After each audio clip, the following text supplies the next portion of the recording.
Hello everybody. Today I want to bring you this 2009 Lincoln MKX, and as I'm filming it, standing right in front of it, I honestly don't remember if I filmed one. I don't remember if I have an MKX on my channel. There is some mention of it, and I may have encountered him, you know, before, but I found it right here. It's unlocked.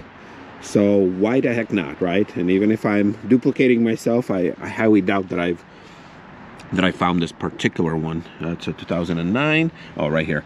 It's got 104,000 miles, 3.5 liter, stock number, white platinum.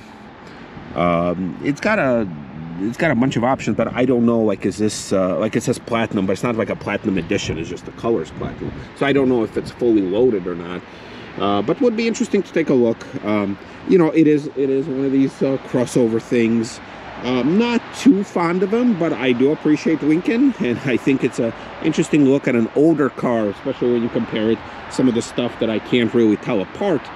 You know, all the standard stuff. You know, here's something different, right? So let's start us off. So you got that egg crate grill, but it's got this nice and prominent Lincoln Continental Star. I love that. It's got fog lights, so at least it's nice to see that there are fog lights. I know I keep mentioning how I wish my car had fog lights. All right, so this is from an era where they were definitely not ashamed of the star. It's stars everywhere. You got star here, you got star here. You know, it's also good to see that this thing still has like the old school type of wheel setup with the center caps. But I also remember trying to find the center caps for my town car when they got jacked. I had a hard time finding them because a lot of these things, they look the same, but they are not the same. They will not match if you did get the wrong one.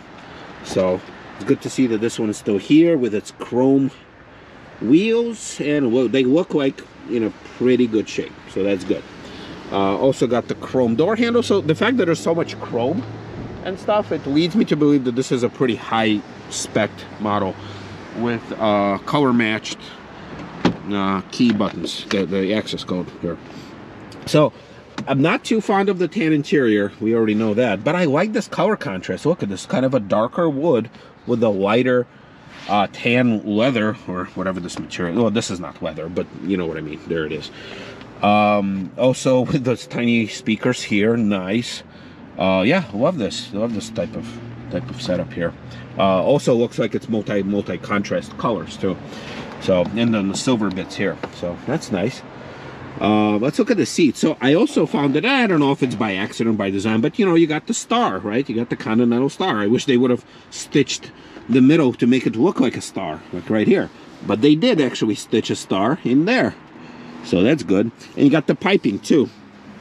Too bad only like the very limited edition town cars got the piping on the seats, like the designer series, and I think the 25th anniversary.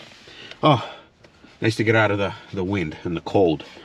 All right, so this is from an era where they were having like the older oven style gauges. Now I know what they're trying to go is for the classic Lincoln instrumentation from like the 60s. I get that, but to me, you know, maybe because I haven't lived through the era, I don't know what the tastes were like there then. So to me, this looks like an older ovens, but I understand, you know, it's stylish. You know, I do enjoy looking at these things.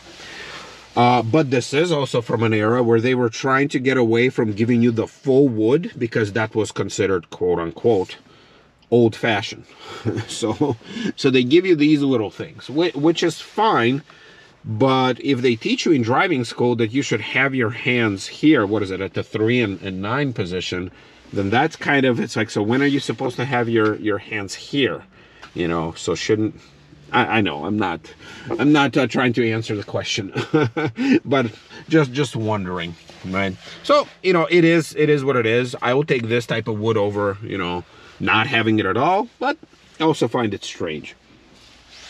You know, a lot of hard material, but also, you know, they're trying with the stitching here, they're trying with the big THX certified speaker there. Yeah, so I do think that it's pretty high spec because look, you got the navigation thing here, which doesn't have an accessory mode. You do have probably a single disc CD, but you got a nav button. Okay, no disc, but it doesn't have a feature where it would actually turn on. You know, it's fine. It does what it does. So keep in mind, 2009, town cars were still around. So this was an upgraded unit, which town cars never got. I don't see actually any blank switches, so that's good. They're all filled in. You got all the info screen here, which would give you a really tiny screen right there, which kind of strange. But also something that I just noticed. The distance between the steering wheel and this hood thing is really, really tiny. And let's see, can you adjust it out? Okay, so the wheel does come out, and obviously tilts and telescopes as well. But yeah, like when it's in this position, it's very small. Like if you got bigger hands with gloves, you probably would have a hard time getting it in there. But yeah, no blank switches, so kudos for that. So the controls here, you have the hazard lights, traction, airbag off. And then also here, you know, it's a dual control, similar to a town car, but it's already, you know, they moved to a different style. And then some of the ones, larger SUVs, they had like a split here for a tri-zone, like Expeditions and stuff. All right, heated, cooled seats, nice. I wish town cars had cooled seats, although they're pretty useless in general, in my experience, cooled seats, that is. All right, you have this little wobbly pistol grip type of deal. Well, no, it is what it is. You do have the ambient lighting button here, which is an odd place for them to stick this button in. I don't know, why not stick it in there, for example. So, all right, so dual tier. Oh, pretty deep actually, and you have a USB port as well as the aux. This particular car seems to be, you know, a little messed up here and there, but nothing major. I don't see anything like broken or too loose, except for this shifter. Glove box, pretty small, but yeah, I like this. No, Lincoln. Seats are a bit on the harsher side, so this is where I think they were starting to go, you know, all European on us. They look inviting, they really do, and I love this piping stuff. I really do. But in the back, you know, you have some room. Let me try and get in there for a second. Oh, and you got memory. Yeah.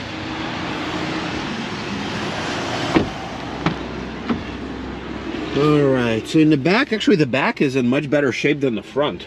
And you do have the vents, nice, although you can't seem to control anything from back here.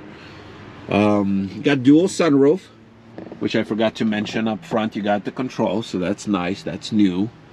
Yeah, and then this is like the older school, older style setup, which they used before in Taurus and Mercury, and obviously all the crossovers and such. All right, this is fun. Yep, just hooks up there. All right, well, and then the trunk. Trunk is nothing major. I'm not gonna go back there. Oh, but also interesting speakers. So you must have got the extra speakers and stuff with that upgraded THX package. That's what I'm thinking. All right, well, overall, like I said, you know, it's not I'm not gonna lose any sleep over this vehicle, but in general, I do kind of enjoy it. You know, I love exploring it. Uh-oh, looks like they're after me. No, we'll see you next time.